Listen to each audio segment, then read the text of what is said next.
जी अस्सलाम वालेकुम। कैप्सिक्स आज के लेक्चर आगाज़ करते हैं। Lecture number 8। आज के लेक्चर में हम चैप्टर 10 के जो डिस्कशन क्वेश्चंस हैं वो करेंगे पहले पार्ट में, और फिर उसके बाद लेक्चर का जो दूसरा हिस्सा होगा उसमें next chapter 11 cost of capital ये स्टार्ट करेंगे। पहले चैप्टर 10 हमने कंप्लीट कर लिया। इस चैप्टर में से कोई क्वेश्चन पूछना चाहते हो पूछ लीजिए। जी, एग्जिट रूट का मतलब ये है कि प्लान दिया जाए कि कब जो इन्वेस्टमेंट है वेंचर कैपिटलिस्ट की वो उसको वापस हो जाएगी, यानी उसको वापसी का रास्ता दिया जाए। वापसी के रास्ते से क्या मुराद है कि उसे बताया जाए कितने सालों के बाद उसकी इन्वेस्टमेंट रिटर्न के साथ उसको अदा कर दी जाएगी और वो किसी और कंपनी में इन्वेस्टमेंट करने के लिए फ्री है। यह है एग्जिट रूट। जी, ये जो ऊपर वाली लाइन है ये सब, if companies credit rating is poor but asset is rated high. इसका मतलब क्या है? अगर कंपनी की अपनी credit history, credit rating poor है, एसेट्स तो उसके पास अच्छे हैं, यानी हाई वैल्यू के एसेट्स हैं, ठीक है, एसेट्स तो उसके पास हाई वैल्यू के, लेकिन कंपनी की क्रेडिट रेटिंग पुअर है, वो पास में डिफॉल्ट करती रही है, तो अच्छे एसेट होने के बावजूद भी बैंक या तो लोन देगा ही नहीं या हाई रेट ऑफ इंटरेस्ट पे लोन देगा, ठीक है। अब ऐसी सिचुएशन में अगर कंपनी अब एसेट सिक्योरिटाइजेशन की तरफ चली जाती है तो फिर इससे इसको फायदा क्या होगा? फायदा क्या होगा इसको कि company is able to gain access to high rated borrowing. Company आसानी से हाई क्वालिटी यानी अच्छी बोरिंग को एक्सेस कर सकती है। हाई रेटेड बोरिंग से मतलब ये नहीं है हाई रेट ऑफ इंटरेस्ट पे बोरिंग मिलेगी, नहीं नहीं नहीं नहीं, ये फिर फायदा थोड़ी हुआ। हाई रेटेड से मुराद हाई क्वालिटी बोरिंग, यानी अच्छे बैंक्स इसको अच्छे रेट्स के ऊपर लोन देंगे। अच्छे रेट्स, कंपेटिटिव रेट से क्या मुराद है कि अगर आप लोन ले रहे हैं तो कम रेट ऑफ इंटरेस्ट मिले, ठीक है। अगर आप इसको ये हाई रेटेड बोरिंग जो है ये कंफ्यूज कर रहा है लफ्ज, तो इसकी जगह पे लिख सकते हैं to give access to borrowing at lower rate, तो access borrowing at lower rates. जी, और कोई क्वेश्चन? बायआउट्स का मतलब ये होता है कि जब कोई कंपनी की मैनेजमेंट ही कंपनी के शेयर होल्डर से वो कंपनी खरीद ले, इसे कहते हैं मैनेजमेंट बायआउट। बायआउट का नॉर्मली मतलब ये खरीदना, बाय कर लेना शेयर्स, ठीक है। बायआउट का सिंपल मीनिंग शेयर्स बाय कर लेना। मैनेजमेंट बायआउट का मतलब क्या है? जब मैनेजमेंट शेयर होल्डर से शेयर्स बाय कर ले, ठीक है। और की क्वेश्चन?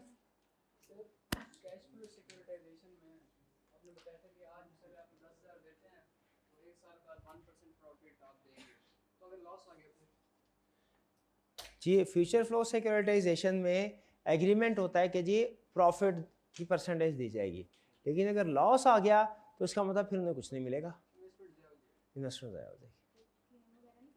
नहीं, वो क्लेम नहीं कर सकते, वो जाहिर इक्विटी इन्वेस्टमेंट है ना, प्रॉफिट लॉस दोनों होती है, ठीक है। ये आप एक टर्म के लिए भी कर सकते हैं, ये भी कर सकते हैं। 10,000 के अगेंस्ट में आपको 3 सालों का प्रॉफिट मिलेगा, तो अगर एक साल में लॉस हो गया तो दूसरे साल में प्रॉफिट हुआ तो फिर सेकंड ईयर में प्रॉफिट मिल जाएगा, ठीक है। और कोई क्वेश्चन? चलिए, अब एमसीक्यूज हैं हमारे और शॉर्ट फॉर्म क्वेश्चन। जी, पूछना क्वेश्चन कोई आप?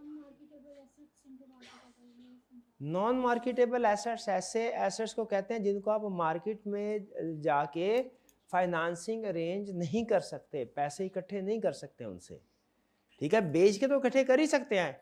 यहाँ पे मार्केटेबल से मुराद ये नहीं है कि बेच के पैसे इकट्ठे कर सकते हैं कि नहीं, मार्केटेबल से मुराद ये है कि एसेट आपके पास रहे, उसके अगेंस्ट में फाइनेंसिंग अरेंज कर सकते हैं कि नहीं।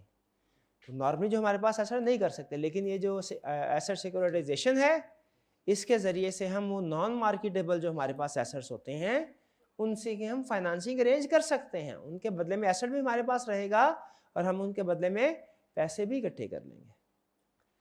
चलिए, क्वेश्चंस है सबसे पहले 37। Who are business angels?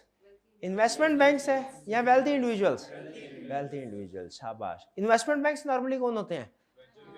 Venture capitalist. क्या वेंचर कैपिटलिस्ट बिजनेस की मैनेजमेंट में पार्टिसिपेशन करता है, डायरेक्टर्स अपॉइंट करता है? वो नहीं करता। वो कौन करता है? प्राइवेट इक्विटी फंड, शाबाश। 38 what must an organization demonstrate to a venture capitalist, venture capitalist को क्या डेमोन्स्ट्रेट करना चाहिए? इनकम से एग्जिट रोड। वो इसमें इंटरेस्टेड होता है कि मुझे बताइए पैसा मैं लगा तो दूं लेकिन फंस तो नहीं जाएगा पैसा मेरा, मुझे वापसी का रास्ता दिखाएं कि वापस कब होगा, मुझे कैसे होगा। कितने अरसे में इसे वेंचर कैपिटलिस्ट को एग्जिट देना चाहिए?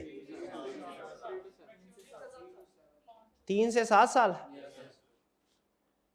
39 in asset securitization when future cash flows are converted into marketable securities it is called future cash flows। क्या? फ्यूचर फ्लो सिक्योरिटाइजेशन या cash backed securitization? Future flow securitization. और एसेट बैक्ड सिक्योरिटाइजेशन क्या होती है?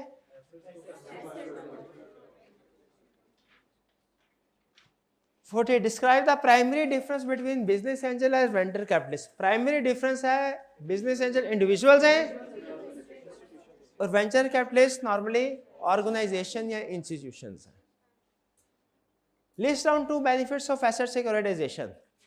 एक तो non market securities marketable securities में convert हो जाती हैं और दूसरा कंपनी गुड बोरोइंग की एक्सेस मिल जाती है कंपनी को। 42 What do private equity funds do after buying large shares in mature business? Private equity funds क्या करते हैं? नहीं, शेयर्स बाय कर लिए उसके बाद वो उसकी मैनेजमेंट में इंटरफेयर करेंगे, पार्टिसिपेट करेंगे, डायरेक्टर्स को अपॉइंट करेंगे। फिर डायरेक्टर्स को अपॉइंट करने के बाद ही पॉलिसी इंप्लीमेंट कर सकते हैं ना। फिर उसके बाद वो इनएफिशिएंसी रिमूव करेंगे और जब कंपनी की पोजीशन बेहतर हो जाएगी शेयर सेल करेंगे, प्रॉफिट कमा के निकल जाएंगे। 43 ABC Limited is a new tech startup and they are looking for sources of finance. They approached a business angel and a venture capitalist. How should ABC Limited present itself both to secure funding? क्या present करना चाहिए इन दोनों को funding secure करने के लिए? सबसे अहम चीज क्या होगी? सबसे अहम बिजनेस प्लान। अगर फिजिबल बिजनेस प्लान होगा जिसमें प्रॉफिट्स नजर आ रहे होंगे तो वेंचर कैपिटलिस्ट भी और बिजनेस एंजल भी इन्वेस्टमेंट करने को तैयार होंगे। लेकिन प्राइवेट इक्विटी फंड कहता है मेरे को ये बिजनेस प्लान ना दिखाओ अपना, मुझे तुम लॉस वाला बिजनेस प्लान भी दिखा दोगे ना, मैं फिर भी इन्वेस्टमेंट करने को तैयार हूं। क्यों? क्योंकि वो कहता भाई मैंने तुम्हारे बिजनेस प्लान पे चलना ही नहीं है, वो तो मुझे पहले पता तुम डूबे हुए हो, तो मैं तो अपना बिजनेस प्लान, अपने एक्सपर्ट्स हैं वो लेके आऊंगा। तो वेंचर कैपिटलिस्ट को यहाँ जो प्राइवेट जो एंजल्स है, बिजनेस एंजल्स है, इनको बिजनेस प्लान दिखाने की, बिजनेस प्रॉफिटेबिलिटी दिखाने की जरूरत होती है क्योंकि ये बिजनेस में पार्टिसिपेट नहीं करते, मैनेजमेंट में इंटरफेयर नहीं करते, तो इनको बताना होता है कि सर आपके पैसे हम कैसे इस्तेमाल करेंगे। प्राइवेट इक्विटी फंड कहता है मैं खुद सेटल कर लूँगा सारा कुछ, जो भी मसले मसाइल हैं, मेरा अपना बिजनेस प्लान होगा। तो यहाँ पे इसको बिजनेस प्लान शो करवाना चाहिए, स्ट्रॉन्ग बिजनेस प्लान जिसमें प्रॉफिट्स इंडिकेट हो रहे हो। 44 XYZ Limited is a mature business that is not listed on the stock exchange. Stock exchange पे लिस्टेड नहीं है। Recently a private equity fund approached them with an offer. What should XYZ Limited be prepared for?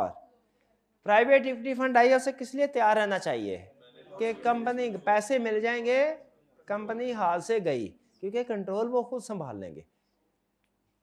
And what are the potential benefits or drawbacks of this relationship? Benefit है, benefit है, क्या benefit है? Experts knowledge के जरिए से वो inefficiencies remove करेंगे। 45 DEF Incorporation has a series of non-marketable assets and they are considering asset securitization. How should they go about this process and what benefits could they expect from this move? Non-marketable assets हैं और वो asset securitization कर रहे हैं। How should they go about this process? Asset securitization कैसे हो? Company भी create करे, सेपरेट लीगल स्टेटस हो जिसका, एसेट ट्रांसफर करे और कंपनी भी उनके जरिए से फाइनेंसिंग अरेंज करके वापस ए को ट्रांसफर कर दे। और बेनिफिट्स क्या होंगे? Non marketable securities marketable securities में कन्वर्ट हो जाएंगी और high rated borrowings. High rated से बरात हाई रेट ऑफ इंटरेस्ट तो नहीं है? शाबाश जी। ये थे हमारे क्वेश्चंस के साथ चैप्टर 10। कुछ समझ आया? चैप्टर 10 आपको सारी डिस्कशन के बाद बताइए क्या आप इस काबिल हैं कि अगर कोई भी बिजनेस, चाहे वो स्मॉल स्केल बिजनेस हो चाहे वो लार्ज स्केल बिजनेस हो, अगर अपने एग्जिस्टेंस की किसी भी स्टेज में, चाहे वो स्टार्टअप हो चाहे वो ग्रोइंग हो चाहे मैच्योर बिजनेस हो, आपके पास आके अगर कहता है कि मुझे कुछ फाइनेंस चाहिए, तो आप उसकी सर्कमस्टेंसेस का एनालिसिस करते हुए उसे कोई सोर्स ऑफ फाइनेंस सजेस्ट कर सकते हैं। ये सारे चैप्टर 10 का काम आपको इसी काबिल बनाना था कि आपको पता चल जाए कि कितने कितने सोर्सेज ऑफ फाइनेंस है और कौन सा फाइनेंस किस सिचुएशन में सूटेबल है। चैप्टर 10 का ओवरऑल ऑब्जेक्टिव क्या था? आपको क्या बताना? किसी भी बिजनेस के लिए कितने सोर्सेज ऑफ फाइनेंस अवेलेबल हैं और किस सिचुएशन में कौन सा सोर्स ऑफ फाइनेंस सूटेबल है। उससे छोटी छोटी एग्जांपल के जरिए से आपसे यही डिसीजन करवाए। तो अगर ये डिसीजन, अगर रिप्रोडक्शन का क्वेश्चन आता है, कुछ डेफिनेशन वगैरह कुछ पॉइंट्स पूछता है, वो तो हम बता देंगे एमसीक्यूज में अगर पूछता है। लेकिन अगर आपसे छोटी सी केस स्टडी बना के पूछे कि अप्रोप्रिएट सोर्स ऑफ फाइनेंस क्या होगा, डिसाइड कर लेंगे आप। चलिए गुड, इसके साथ हमारा चैप्टर 10 कंप्लीट होता है जी।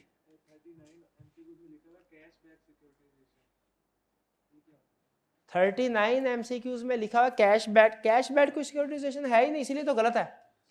वो तो हमारे पास दो ही ऑप्शन है ना सिक्योरिटाइजेशन में, एसेट बैक सिक्योरिटाइजेशन और फ्यूचर फ्लो सिक्योरिटाइजेशन। बाकी तो इररिलेवेंट है। एमसीक्यूज में पूरे भी तो करने होते हैं चार, तो कुछ इररिलेवेंट ऑप्शन देते हैं। 39 में जो उसने कैश बैक सिक्योरिटाइजेशन कही है, ये इररिलेवेंट आंसर है, इसका कोई मतलब नहीं है। क्लियर जी? चलिए ये लेक्चर का ये हिस्सा यहाँ पे ख़त्म करते हैं। इसके साथ ही हमारा चैप्टर 10 कंप्लीट हो गया।